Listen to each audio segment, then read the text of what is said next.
Door supervisor की जो quality हैं वो क्या क्या होनी चाहिए, किस तरह आप बाउंसर के बाद बाउंसर टीम लीडर और बाउंसर टीम लीडर के बाद आप किस तरह ऑफिशियल सुपरवाइज़र बन सकते हैं, बाउंसर ऑफिशियल सुपरवाइज़र।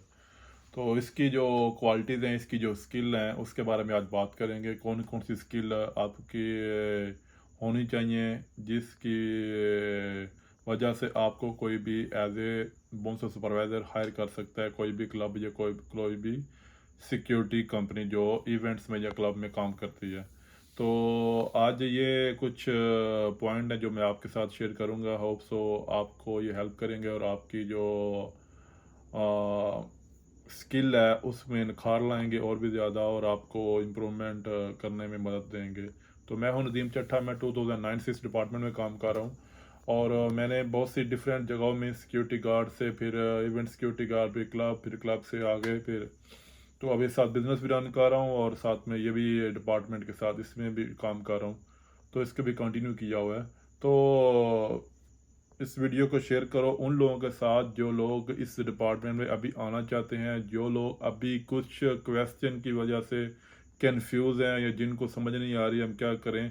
क्योंकि व्हाट्सएप में तो मैसेज आते हैं कि हम हमारे साथ कुछ इंफॉर्मेशन जो है शेयर करें जो इसकी वजह से हम अपनी जॉब में इम्प्रूवमेंट ला सकें। तो आप लोग ये वीडियो उन लोगों तक लाजम शेयर किया करो ताकि उनकी हेल्प हो जाए, और उन लोगों के साथ जो नए हैं जो फ्री हैं उनके लिए ज़्यादा हेल्पफुल है। क्योंकि एक जो बंदा फ्री है उसके लिए बहुत मुश्किल होती है, उसके लिए उसकी फैमिली के लिए उसको जॉब नहीं मिलती।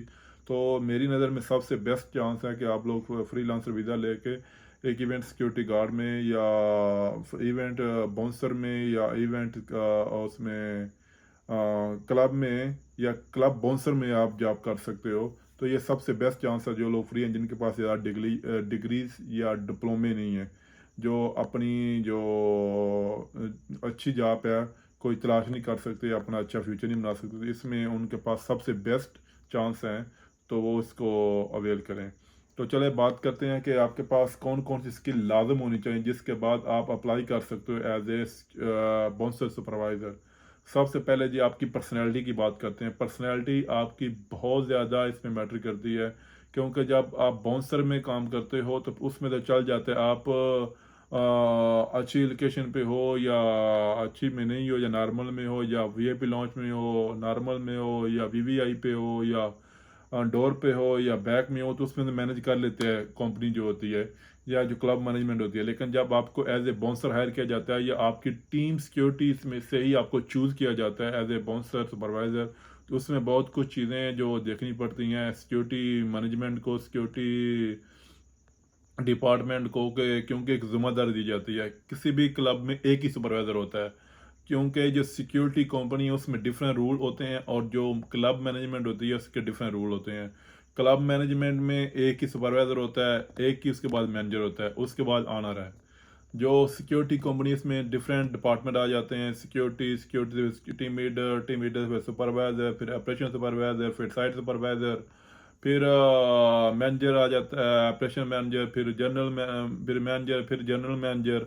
इसमें बहुत बड़े डिपार्टमेंट आ जाते हैं। लेकिन जो आप बाउंसर में काम करेंगे, बाउंसर सुपरवाइजर, तो इसमें बहुत जो पॉइंट होते हैं वो इम्पोर्टेंट होते हैं। बहुत आपके पास जो पोस्ट होती है बहुत कम होती है। मसलन कि इसमें ज़्यादा लेवल का कोई नहीं होता कि ये अभी नीचे से ऊपर ऊपर सीधे आप बाउंसर में जाओगे, बाउंसर के बाद आप सुपरवाइजर, सुपर के बाद आपको मैनेजर का कोर्स करना पड़ेगा। 3 ही 4 ही इसमें ज़्यादातर पोस्टें होती हैं मेन जो होती हैं क्लब मैनेजमेंट में। तो इसमें आपकी पर्सनैलिटी जो है उसमें आपको निखार लाने की ज़रूरत है। उसको निखार में क्या आएगा जी, आपकी फ़िटनेस लाज़िम होनी चाहिए, आपकी जो बॉडी है उसको फिट लाज़िम होना चाहिए।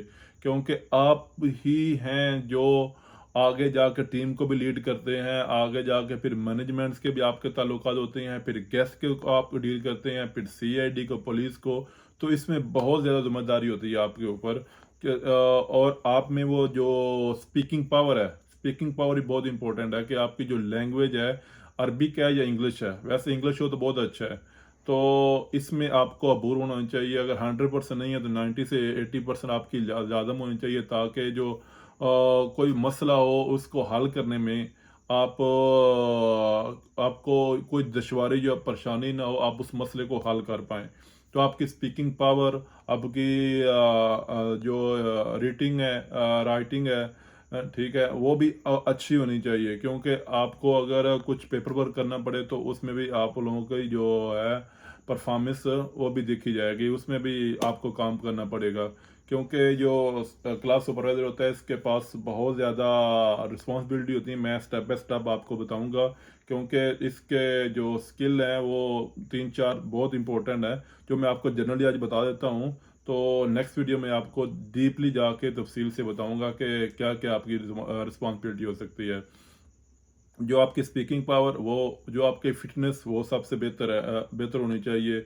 आपकी जो बॉडी है उसका ढांचा फिट होना चाहिए। नहीं है तो आपको जिम में जाना पड़ेगा, जिम ज्वाइन करो, एक्सरसाइज लगाओ। अगर आप खुद कर सकते हो तो ठीक है, नहीं तो ट्रेनर होते हैं, तो ट्रेनर की मदद लो। तो आपको अपनी जो बॉडी उस पर काम करना पड़ेगा, आपकी स्पीकिंग पावर उस पर काम करना पड़ेगा। आपकी जो है जी, ये मसला, किसी भी मसले को हल करने की जो काबिलियत है, वो आपको होनी चाहिए, आप में वो लाजम होनी चाहिए। अगर इन केस को मसला बन जाता है क्लब के अंदर, फाइट का, फायर का, या कोई और भी जो गेस्ट के और सिक्योरिटी का डिमांड होता है, तो कुछ मसला हो जाता है, तो आप में वो काबिलियत, वो सालियत होनी चाहिए कि आप उस मसले को सॉल्व कर सको, उसको कंट्रोल कर सको, उसको हैंडल कर सको।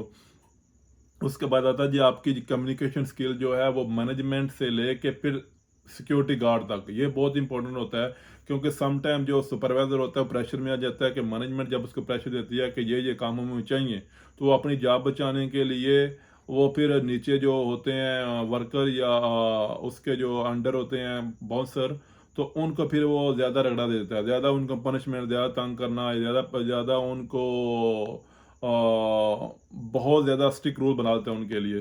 तो ये जो सुपरवाइज़र होता है, ये दोनों के दरमियान में होता है। उसको टीम भी लेके चलने की ज़रूरत होती है, उसको मैनेजमेंट के साथ भी ताल्लुकात अच्छे रखने पड़ते हैं। तो उसके पास एक काबिलियत होनी चाहिए कि वो दोनों की सुने और फिर इस तरह का काम हैंडल करे, ताकि दोनों पार्टियां खुश भी हों, दोनों पार्टियों से वो काम भी ले ले। ये नहीं है कि जब ऊपर से रूल सुने तो नीचे फिर वो ट्रांसफर ऐसे ही कर दे, या उस कुछ और मिला के, कुछ तो ऐसे भी होते हैं जो और आपस से मिला, खुद से मिला लेते हैं, ताकि उसकी जो जॉब है सेफ रहे, और उसके उसमें इंक्रीजमेंट होता रहे, उसकी सैलरी बढ़ती रहे। बाकी जो नीचे उसके बाउंसर वगैरह होते हैं, तो फिर उनको ज़्यादा वो तंग करना शुरू कर देता है। तो इसमें तो टेम्परेरी तो आपको कामयाबी मिल जाती है, उसके उधर आपकी पोस्ट तो पक्की हो जाती है, लेकिन आपको सीखने की जो एबिलिटी है, जो काबिलियत है, जो स्किल है, वो आप खो बैठते हो, क्योंकि आप उन झंझटों में, उन मसले मसाइल में गिरे रहते हो, और आपको बाहर और कुछ नज़र नहीं आता। क्योंकि जो सीखने की स्किल है, वो इंसान कभी छोड़ नहीं सकता। अगर छोड़ेगा तो फिर वो समझो जाहिलियत की तरफ जाता है। क्योंकि सीखने का स्किल है, इंसान के मरने तक रहना चाहिए उसके पास। तो आपको सीखना चाहिए, आपको अपनी गलतियों से सीखना चाहिए, आप में वो काबिलियत होनी चाहिए कि दोनों को लेके चलो अच्छे तरीके से। अगर कोई मैनेजमेंट बुरा बोल रही है, तो उनको बताओ कि ये रूल नहीं है कंपनी के मुताबिक, ये सिक्योरिटी के मुताबिक, या सिक्योरिटी रूल और रेगुलेशन के खिलाफ हैं। तो मैं इस स्टेप तक जा सकती हूँ, इसके आगे नहीं जा सकता। चाहे आप मुझे जॉब में रखें या ना रखें, क्योंकि रिजक देने वाला अल्लाह है। आपको जो टीम मिलती है, आपने उसकी रिस्पॉन्सिबिलिटी उठानी होती है। अगर उनको कोई चीज़ चाहिए, उनकी कोई मसला मसाइल है, तो फिर भी आपने हैंडल करना, अपनी मैनेजमेंट को बताना है कि ये इनको चाहिए। और अगर वो बंदे सही काम नहीं कर रहे, जो आपकी टीम में अच्छी परफॉर्मेंस नहीं कर रहे, या उसमें कुछ दगाबाजी वाले बंदे हैं, काम चोरी वाले बंदे हैं, जो मैनेजमेंट के रूल बिल्कुल फॉलो नहीं कर रहे, या फॉलो करना नहीं चाहते, या वो उनको काम का पता नहीं है, तो उनको मैनेज करना, कंट्रोल करना भी आपका काम है। ये नहीं है कि आप उनको फ्री हैंड दे दो और मैनेजमेंट को उनको बताते रहो कि ये नहीं है। नहीं, दोनों को आपको मैनेज करना पड़ेगा। आपकी जो काम है उस पे भी कभी आपको मिस्टेक करने की इजाज़त नहीं होती, क्योंकि आपके ऊपर रिस्पॉन्सिबिलिटी होती है कि अपनी टीम में जो वो बंदे रखें जो काम के हों। अगर आप वो बंदे ही इस तरह के हायर करेंगे, इस तरह रखेंगे, तो फिर आपको मुश्किल बनेगी। जो बंदे आपके पास मौजूद हैं, उनको आपको मैनेज करने का तरीका आना चाहिए कि मैंने किस तरह की मेरे पास टीम है, और मैंने किधर किधर इनको मैनेज करना है, किस तरह कौन कौन सी पोजीशन पे जो कौन कौन सा जो मेरा बाउंसर है अच्छा परफॉर्मेंस कर सकता है, अच्छी जो ड्यूटी कर सकता है।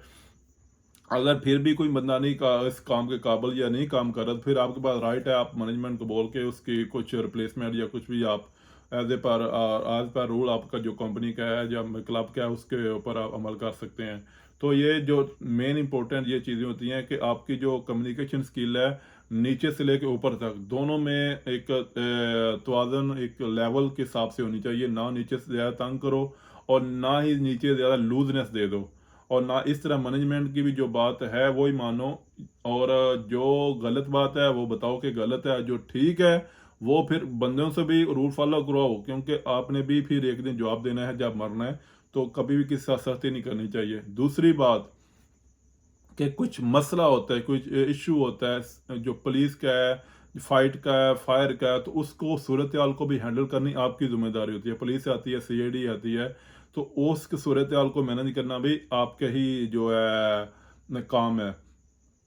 जो सबसे इम्पोर्टेंट है कि जब आप लोग को ये इख्तियार दिया जाता है कि बंदे मैनेज करो या हायर करो, तो उसकी जो काबिलियत है, जो आपने बंदे को हायर करना है, किस तरह को उसकी आपने गेट्स देखने हैं, क्या स्किल उसमें होनी चाहिए, तो वो भी आपको पता होना चाहिए कि मैं इनमें क्या क्या कर सकता हूँ। और जो आपकी रिलेशनशिप है गेस्ट के साथ, जो गेस्ट आते हैं, जो कस्टमर आते हैं, उनके साथ भी आपकी वो आपके पास वो स्किल होनी चाहिए कि आप लोगों से रिलेशन बना सको, कस्टमर के रिलेशन बना सको, क्योंकि जो क्लब में गेस्ट आते हैं, जो कस्टमर आते हैं, वो ज़्यादातर फ्रेंड होते हैं।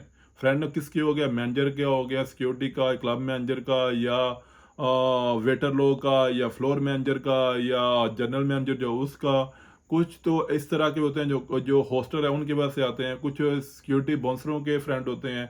इस तरह हर बंदे के अपनी अपनी लैन होती है। अगर आपके रिलेशन नहीं है अब गेस्ट के साथ, अगर आपसे गेस्ट खुश नहीं है, तो फिर भी मैनेजमेंट आपको उधर नहीं रखेगी, क्योंकि बिजनेस है तो सब कुछ है, बिजनेस की वजह से आप उधर होते हो। तो बहुत ज़्यादा आपको कस्टमर के साथ रिलेशनशिप बनाने में आपको काम करना पड़ेगा, क्योंकि आपके रिलेशन की वजह से ही कस्टमर उधर आते हैं। इन केस कोई इशू हो जाता है, अगर कस्टमर आपका पहले फ्रेंड है, तो वो मसला आप इजीली सॉल्व कर सकोगे। अगर वो आपको जानता नहीं, जब आप उसके साथ रूट से बिहेवियर से पेश आते हो, तो फिर आपकी बात नहीं मानेगा। तो उधर तो सजा तो देनी नहीं होती। जो इशू है, जो मसला है, जो सूरत है, उसको कंट्रोल करना होता है। किसी के साथ आपने फाइट तो करनी नहीं है, फाइट करने का हथियार तो आपके पास नहीं है। तो ये जो स्किल है चंद, इनके ऊपर आपको काम करना चाहिए, ताकि आप एक अच्छे सुपरवाइजर बन सको। अगर इन आप में ये काबिलियत है, तो फिर आपको अप्लाई करना चाहिए। अगर आपके पास काबिलियत नहीं है, इस सूरत हाल को नहीं हैंडल कर सकते, नहीं देख सकते, तो फिर आपको अप्लाई नहीं करना चाहिए। क्योंकि अगर आप अप्लाई करेंगे तो कोई भी इंटरव्यू लेने वाला बंदा फिर आपको वो पोस्ट नहीं देगा। इससे सबसे बेहतर है कि आप सबसे पहले बाउंसर में काम करो, बाउंसर के बाद आप टीम लीडर काम करो, टीम लीडर से इस में रह के आप सीखो, फिर उसी कंपनी में आप ऊपर अप्लाई कर लो आप सुपरवाइजर के लिए। अगर उधर चांस नहीं मिलता, तो आप किसी दूसरी कंपनी में, किसी दूसरे क्लब में आप अप्लाई कर सकते हो। बहुत से लड़के मैंने देखे हैं जो बाउंसर से ही ऊपर सुपरवाइजर, सुपरवाइजर से फिर वो डोर सुपरवाइजर बनते हैं, डोर सुपरवाइजर से बाद की फिर वो मैनेजर बने हुए हैं अभी। ठीक है, तो 2-4 साल में वो मैनेजर की पोस्ट तक पहुंच जाते हैं। तो आपको सीखने का जो पीरियड है, जो अमल है, वो नहीं छोड़ना चाहिए। सीखने का पीरियड आपका आपके साथ रहेगा, तो आप ज़िंदगी में कामयाब हो। तो ये कुछ चंद स्किल्स है जो मैंने आपके साथ शेयर करने थे। होप सो कि ये आपको मदद देंगे आपकी सुपरवाइजर इंटरव्यू के दौरान। अगर आपका कुछ और भी सवाल है इसके मतलब, तो मुझे मेरे साथ आप शेयर कर सकते हो कमेंट्स में, या व्हाट्सएप में आप मुझसे पूछ सकते हो। सी यू नेक्स्ट वीडियो।